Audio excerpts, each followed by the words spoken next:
Travel സീരീസിൻ്റെ പുതിയൊരു വീഡിയോയിലേക്ക് എല്ലാവർക്കും സ്വാഗതം. Good morning internet. എന്താണെന്ന് വെച്ചാൽ ഞാൻ ഈ യാത്ര പോകുന്ന രാവിലെയാണ്, അതുകൊണ്ട് തന്നെയാണ് ഒരു ഗുഡ് മോർണിംഗ് ഇൻ്റർനെറ്റ് പറയുന്നത്. നമ്മൾ കാണുന്ന ചിലപ്പോൾ ഉച്ചയ്ക്കും വൈകുന്നേരം രാത്രിയൊക്കെ ആയിരിക്കും. എന്തായാലും കുറേ നാൾ മഴയൊക്കെ ആയിട്ട് എങ്ങും പോകാതെ അടച്ചു കൂട്ടിയിരുന്നിട്ട്, എങ്ങും പോകാതെ എന്നല്ല കേട്ടോ, എല്ലായിടത്തും പോയിരുന്നു. പക്ഷേ ബൈക്ക് യാത്രകൾ ഉണ്ടായിരുന്നില്ല, വളരെ കുറവായിരുന്നു. കുറച്ച് 2-3 ദിവസമായിട്ട് തെളിച്ചം കിട്ടിയപ്പം ഒന്നിറങ്ങിയതാണ്. പ്രത്യേകിച്ച് സ്ഥലമൊന്നുമില്ല, സൺഡേ ആണ്, കാരണങ്ങളൊന്നുമില്ല. എന്നാലും നമുക്കൊരു യാത്രയങ്ങ് പോയേക്കാന്ന് ഓർത്ത് ഇറങ്ങി, ബൈക്കും എടുത്തിറങ്ങി. അപ്പം അതിൻ്റെ ഒരു ചെറിയ വീഡിയോ ആണ്. എല്ലാവരും കാണുക, സപ്പോർട്ട് ചെയ്യാൻ പറ്റുന്നവരൊക്കെ സപ്പോർട്ട് ചെയ്യാം.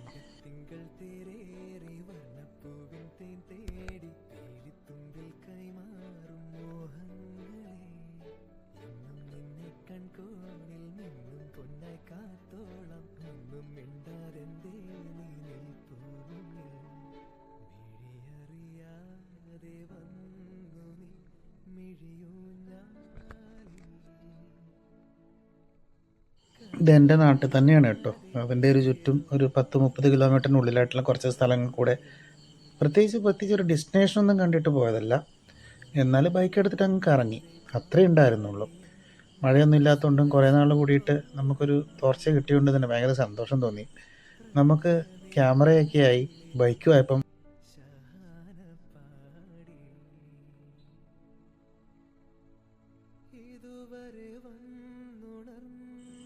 രാവിലെ ഇറങ്ങിയപ്പം ഗ്ലൗസ് എടുത്തിട്ടുണ്ടായിരുന്നില്ല. കുറച്ച് ദൂരം ഓടിച്ചു, തീരെ കംഫർട്ടബിൾ അല്ലായിരുന്നു. ഗ്ലൗസ് ഇല്ലാതെ വണ്ടി ഓടിച്ച് ഞാൻ ബൈക്കിപ്പോൾ അങ്ങനെ ഓടിക്കാറില്ല. ആ ശീലമില്ലാത്തതുകൊണ്ട് തന്നെ ഒരു ചെറിയ കടയിൽ നിന്ന് സാധാരണ നമ്മുടെ 60 രൂപ എടുത്തിട്ടിരുന്ന ക്ലോത്തിൻ്റെ ഗ്ലൗസാണ് ഇട്ടിരിക്കുന്നത്. ചെറിയ വൈബ്രേഷൻ കയ്യിൽ വരുന്ന.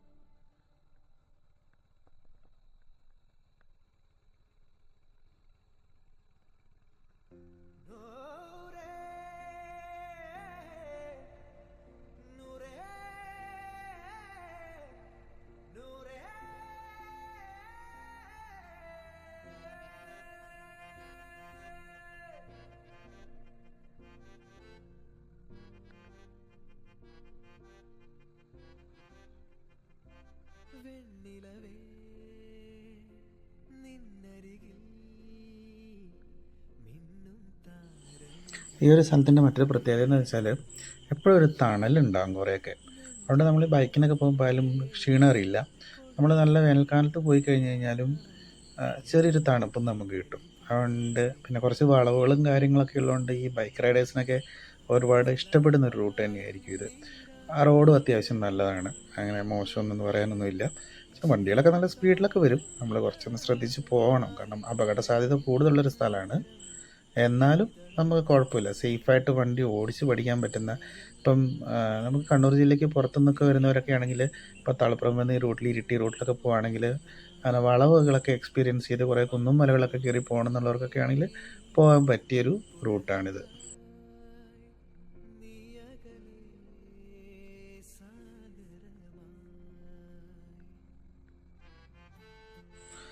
ഇവിടെ ഹരിശങ്കർ പാടിയ മെലഡീസൊക്കെ കേൾക്കാൻ എന്തൊരു രസമാണ്. അങ്ങ് ആസ്വദിച്ച് ലയിച്ചിരുന്ന് അങ്ങ് പോവും. അതാണ് ഞാൻ ഇന്നത്തെ ഈ ഒരു ബാക്ക്ഗ്രൗണ്ട് സ്കോറായിട്ട് ഹരിശങ്കറിൻ്റെ മെലഡീസ് മാത്രമാണ് സെലക്ട് ചെയ്തിട്ടിരിക്കുന്നത്.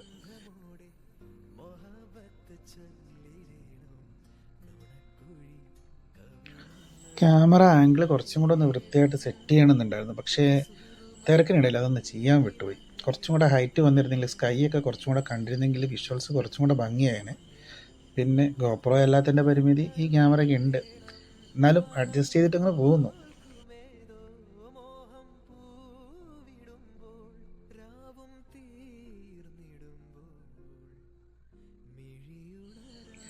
നല്ല തണുപ്പ് ഫീൽ ചെയ്യുന്നുണ്ട്. ഒരു കട്ടൻ ചായ ചൂടോടുകൂടി കുടിക്കണമെന്നുണ്ട്. പക്ഷേ ചെറിയ ഹോട്ടലുകളൊന്നും തുറന്നിട്ടില്ല, ഒക്കെ റെഡിയായി വരുന്നേ ഉള്ളൂ. സൺഡേ ആയതുകൊണ്ട്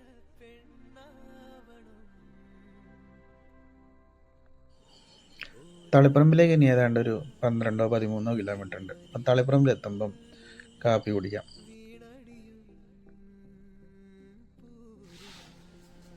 ഈ ഹണ്ടറിൻ്റെ സെയിം ക്ലാസ്സിൽ വരുന്ന വണ്ടിയാണ് ടി വി എസ് റോണി. ആ വണ്ടി ഓടിക്കുന്തോറും ആ വണ്ടിയോടുള്ള ഇഷ്ടവും കൂടി വരുന്നു. എന്തോ കുറച്ചും കൂടെ ഹണ്ടറിലും കുറച്ചും കൂടെ സ്മൂത്താണെന്ന് എനിക്ക് പലപ്പോഴും തോന്നിയിട്ടുണ്ട്. അത് കുറച്ചും കൂടെ പിക്കപ്പുകളിലൊക്കെ ആയിട്ടൊക്കെ ഓടിക്കുമ്പോൾ ഒരു ഫീലൊക്കെ തോന്നിയിട്ടുണ്ട്. പിന്നെ കുറച്ചും കൂടെ ഹൈറ്റും കൂടുതലുണ്ട്. എല്ലാം കൊണ്ടും ഹാൻഡിലൊക്കെ കുറച്ചും കൂടെ പൊങ്ങിയാണ് ഇരിക്കുന്നത്. കുറച്ചും കൂടെ ഒരു റൈഡിങ് പോസ്റ്റൊക്കെ നല്ലതാണ്. പിന്നെ മൈലേജ് ഉണ്ട്, കൂടുതലുണ്ട്. സൗണ്ടും കുറച്ച് കൂടുതലാണ് വണ്ടിക്ക്. എല്ലാം കൊണ്ടും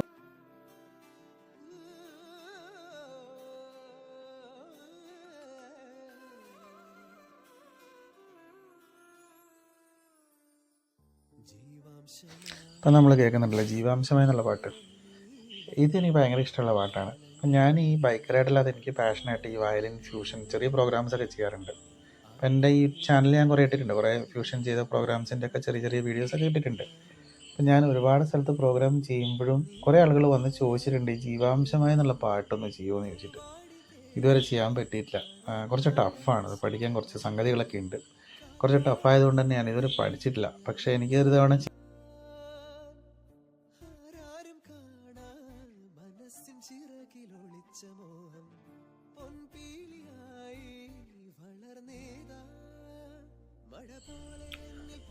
റോഡൊക്കെ ഏതാണ്ട് ഒരുപോലെ ഇരിക്കുന്നുണ്ടും ഒരുപോലെ വളവുകളൊക്കെ ഇരിക്കുന്നുണ്ടും ചിലപ്പോൾ കാണുന്നവർക്കൊക്കെ ഇത് ബോറടിക്കും. ഇതിനകത്ത് പ്രത്യേകിച്ച് കണ്ടൻറ്റുകളൊന്നും ഇല്ലല്ലോ.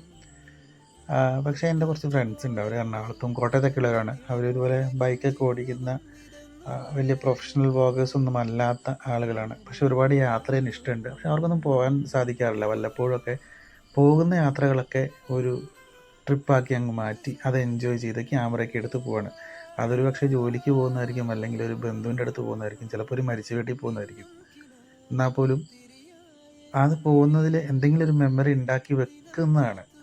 അപ്പം അങ്ങനെ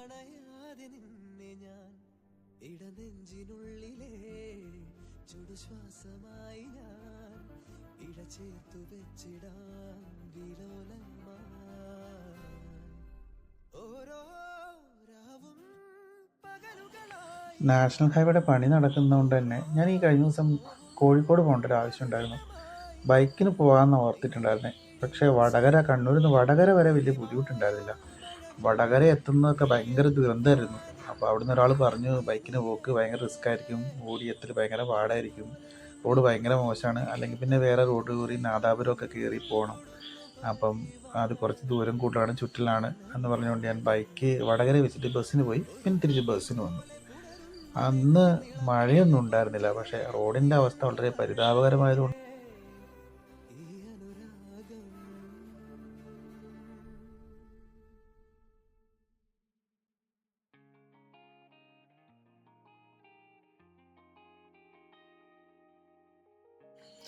തളിപ്പറമ്പ് എത്തിയിട്ടുണ്ട്. അപ്പോൾ ഒരു ചായക്കട നോക്കാം. ഒരു ചായ കുടിച്ചിട്ടാകാം ഇനിയുള്ള യാത്ര. ഇനിയുള്ള യാത്ര ഒരു 30 കിലോമീറ്റർ കൂടെ എനിക്ക് പോകാനുണ്ട്. അപ്പം ഒന്ന് ചൂടാക്കിയിട്ട് പോകാം.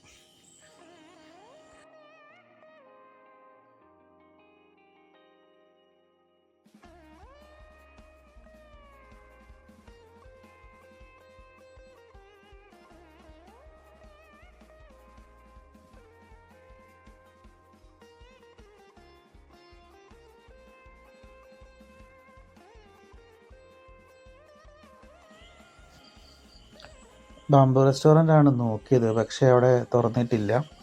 അതുകൊണ്ട് ഇനിയിപ്പോൾ ഏതെങ്കിലും ചെറിയ കടയിൽ നിന്നും താൽക്കാലികമായിട്ടൊരു ചായ കുടിച്ചിട്ട് നേരെ അടുത്ത സ്ഥലത്തോട്ട് വിടാം. കാരണം നമ്മളത് തുറക്കാൻ നിന്ന് കഴിഞ്ഞിട്ടുണ്ടെങ്കിൽ കുറേ സമയം, അരമണിക്കൂറും കൂടെ നമ്മളോട് വെയിറ്റ് ചെയ്യേണ്ടി വരും. അത്രയും കൂടെ സമയം കളയണ്ട.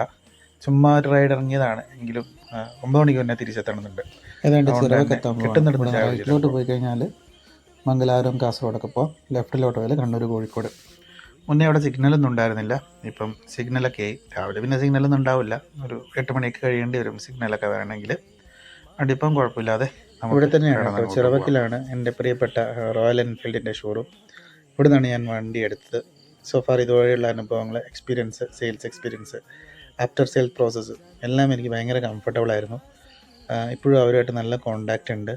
ഒരുപാട് സന്തോഷമുണ്ട് അവരുടെ ആ ഒരു ഡെഡിക്കേറ്റഡ് വർക്ക്, സപ്പോർട്ടൊക്കെ. പ്രത്യേകിച്ച് ഞാനൊരു എറണാകുളം യാത്ര പോയപ്പോൾ എന്നെ ഒരുപാട് സപ്പോർട്ട് ചെയ്തിരുന്നു.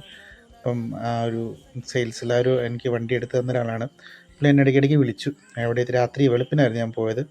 അപ്പോൾ ഞാൻ എൻ്റെ ഫസ്റ്റ് ലോങ് റൈഡാണ് 100 എടുത്തിട്ടെന്ന് പറഞ്ഞപ്പം തന്നെ എന്നെ ഇടയ്ക്കിടയ്ക്ക് വിളിച്ച് അന്വേഷിക്കുന്നുണ്ടായിരുന്നു എവിടെ എത്തി, എന്തെങ്കിലും ബുദ്ധിമുട്ടുണ്ടോ പറയണമെന്നൊക്കെ. ഞാൻ പറഞ്ഞു എൻ്റെ ചെയിൻ ലൂസാണോ എന്ന് എനിക്കൊരു ഡൗട്ടുണ്ട്. പുള്ളി പറഞ്ഞു എവിടെ എത്തി ചോദിച്ചു. ഞാൻ കുന്നംകുളത്തെന്ന് പറഞ്ഞു. അവിടെ ഷോറൂമിൽ വിളിച്ചു പറഞ്ഞു ഞാൻ ചെല്ലുന്നുണ്ടെന്ന് പറഞ്ഞു. അവർ പെട്ടെന്ന് തന്നെ ചെയിനൊക്കെ സെറ്റാക്കി.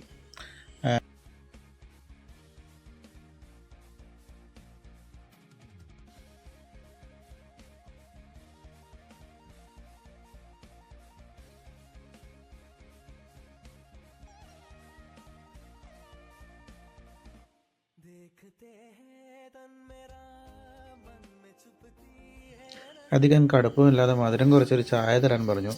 മധുരം ഒട്ടും ഉണ്ടായിരുന്നില്ല, കടുപ്പം തീരെ ഉണ്ടായിരുന്നില്ല. കുറച്ചെങ്കിലും ഒരു ചായയുടെ ഫീല് കിട്ടിയിട്ടില്ല. കുഴപ്പമില്ല, എന്നാലും ഇന്ന് ചൂടായിട്ടുണ്ട്. ഇനിയിപ്പോൾ അടുത്ത യാത്ര നമ്മൾ തുടങ്ങിയിരിക്കുകയാണ്, അടുത്ത സ്ഥലത്തേക്ക്. ഇനി പോകുന്ന ഒടുവള്ളിത്തട്ടിലേക്കാണ്. ഒടുവള്ളിത്തട്ടിൽ മഞ്ഞൊന്നും ഉണ്ടാവില്ല ഈ സമയത്ത്. ഒരു 2 മാസം കഴിഞ്ഞാൽ രാവിലെയൊക്കെ നല്ല മഞ്ഞുണ്ടാവും. എങ്കിലും മഞ്ഞ് കാണാൻ പറ്റിയിട്ടില്ലെങ്കിലും നമുക്ക് വെറുതെ ഇറക്കം ഒന്ന് ഇറങ്ങി അടുത്ത റൂട്ട് വേറെ വഴി തിരിച്ച് വീട്ടിലേക്ക് പോകാം. അതുകൊണ്ടാണ് ഞാൻ പിന്നെയും വണ്ടി എടുത്തു. നാടുകാണി RTO ഗ്രൗണ്ടിൻ്റെ അടുത്തൂടെയാണ് പോകുന്നത്, ചപ്പാരപ്പടം.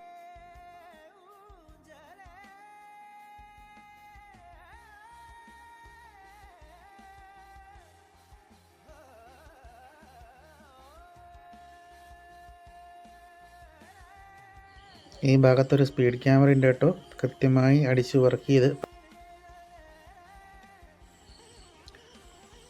വണ്ടി എടുത്ത് ജനുവരിയിലെടുത്താണ്. ഇപ്പം മാസം സെപ്റ്റംബറായി. 7000 കിലോമീറ്റർ ഇന്ന് കംപ്ലീറ്റായി. നന്നായിട്ട് ഓടിയിട്ടുണ്ട്. പ്രത്യേകിച്ച് കഴിഞ്ഞ 2 മാസം വണ്ടി തീരെ ഓട്ടം കുറവായിരുന്നു. അപ്പം അതിൻ്റെ ആവറേജ് നോക്കുമ്പം എനിക്ക് അത്യാവശ്യം നല്ല ഓട്ടം തന്നെയുണ്ട്. ബാക്കി എല്ലാ മാസങ്ങളും ഓടിയിട്ടുണ്ട്. കഴിഞ്ഞ 2 മാസം മാത്രമാണ് വണ്ടി പുറത്ത് പോകാതിരുന്നത്. വളരെ കുറച്ചായിരുന്നു ഓട്ടം. ആഴ്ചയിൽ ചിലപ്പം 100 കിലോമീറ്റർ തന്നെ ഓടിയിട്ടുണ്ടാവില്ല കഴിഞ്ഞ 2 മാസമായിട്ട്. അത്രയും കുറവായിരുന്നു. ബാക്കി എല്ലാ ദിവസങ്ങളിലും എല്ലാ മാസങ്ങളിലും അത്യാവശ്യം ഓട്ടം ഉണ്ടായിരുന്നു. ഇനിയിപ്പം മഴ ഒതുങ്ങിക്കഴിഞ്ഞാൽ വീണ്ടും എനിക്ക് ഡെയിലി യൂസിനൊക്കെ ഞാൻ ഇത് തന്നെയായിരിക്കും ആശ്രയിക്കുന്നത്. കഴിഞ്ഞ 2 മാസമായിട്ട് ഞാൻ ബസ്സായിരുന്നു കൂടുതൽ ആശ്രയിച്ചിട്ടുണ്ടായിരുന്നത്. ഭയങ്കര മഴയായിരുന്നു. അതുപോലെ മഴയെന്ന് പറഞ്ഞാൽ, പക്ഷേ ബസ്സിനാകുമ്പം പല ദിവസവും ഒരുപാട് താമസിച്ചാണ് വരുന്നത്. കൃത്യസമയത്ത് എത്താൻ പറ്റുന്നില്ല. അങ്ങനെയൊക്കെയുള്ള ബുദ്ധിമുട്ടുകളുണ്ട്.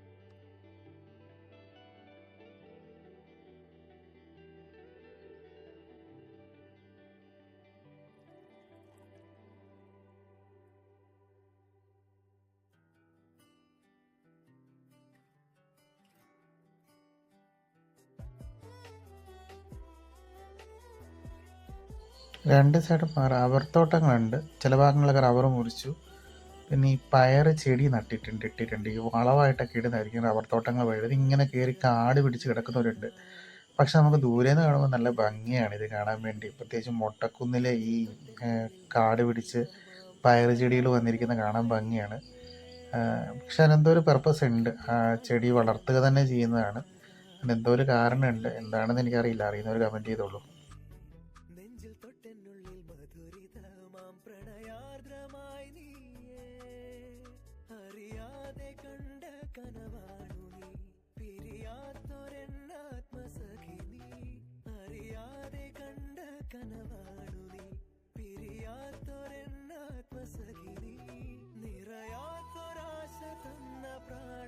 എനിക്ക് ബൈക്ക് യാത്രയിൽ ഒരു തിരക്കും ഇല്ലാത്തതുകൊണ്ട് തന്നെ എനിക്ക് ആരെയും ഓവർടേക്ക് ചെയ്യണമെന്നുള്ള ആഗ്രഹങ്ങളൊന്നുമില്ല. എല്ലാവരും എന്നെ ഓവർടേക്ക് ചെയ്തിട്ട് പോകും.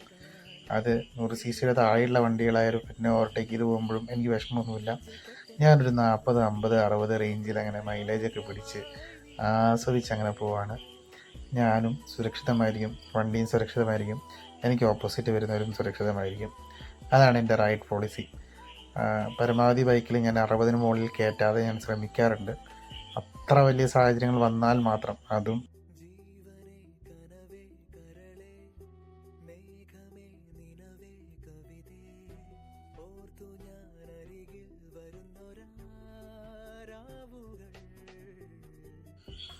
ഞാൻ ആദ്യം ഒരു മൊബൈൽ ഹോൾഡർ വെച്ചിട്ടുണ്ടായിരുന്നു. ഒരു തവണ പോകുമ്പം ഭയങ്കര മഴ വന്നു. മൊബൈൽ അതിൻ്റെ അകത്തായിരുന്നു. പെട്ടെന്ന് അത് ഊരിയെടുക്കാൻ വേണ്ടി ഞാൻ തിരിച്ചപ്പം സാധനം പൊട്ടിപ്പോയി. കുറച്ച് ബലം കൂടുതൽ കൊടുത്തുകൊണ്ടാണ് പൊട്ടിയത്. കുഴപ്പമില്ലാതെ നല്ല സാധനമായിരുന്നു അത്. വീണ്ടും ഞാൻ അത് തന്നെ ഓർഡർ ചെയ്തിട്ടുണ്ട്.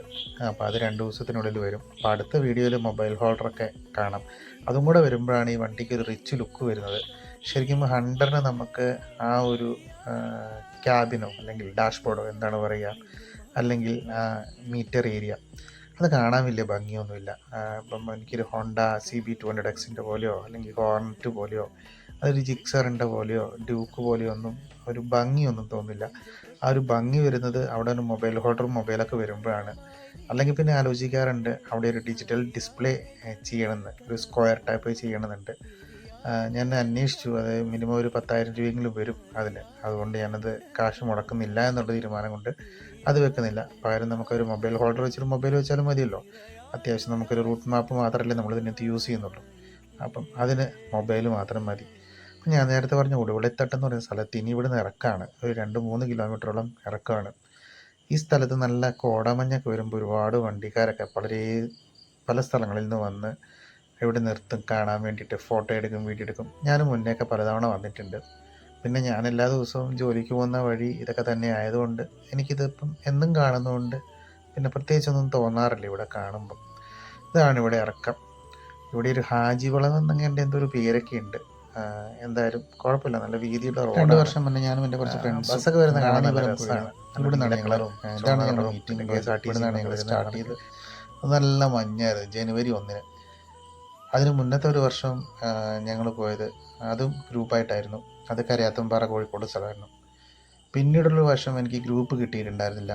പക്ഷെ ഞാൻ തന്നെ ജനുവരി 1-ന് ഞാൻ ഒരു യാത്ര പോയി, തന്നെയായിരുന്നു. അത് വിരാജ്പേട്ടയ്ക്കായിരുന്നു പോയിട്ടുണ്ടായിരുന്നത്. അങ്ങനെ 3 വർഷം അടുപ്പിച്ച് ജനുവരി 1 ഒരു ബൈക്ക് യാത്രയോട് കൂടിയാണ് തുടങ്ങിയത്. പിന്നെ 2 വർഷത്തെ ഗ്യാപ്പ് വന്നു, പല പല കാരണങ്ങൾ കൊണ്ട് പോകാൻ പറ്റാതായി. അടുത്ത വർഷം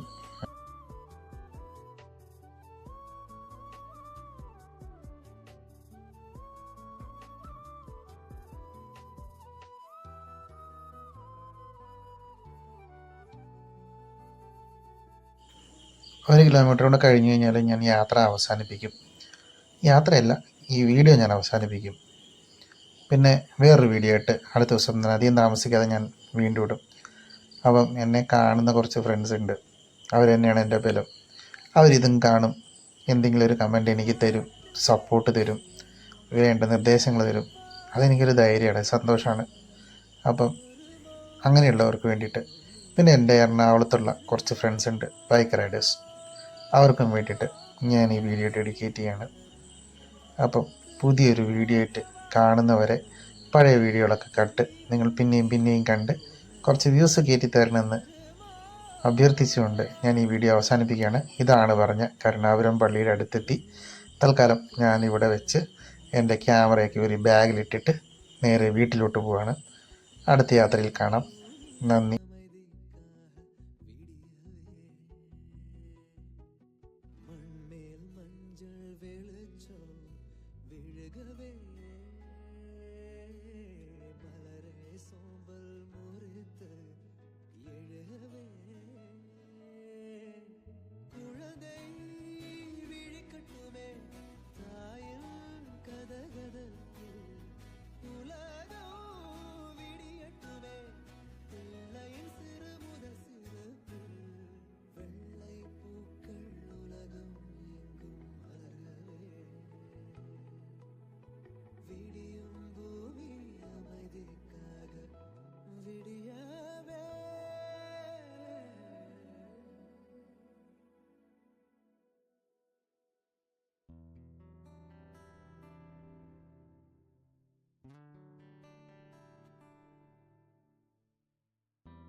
பூக்கள் பூக்கும் தருணம் மாறுயிரே பார்த்ததாருமில்லை.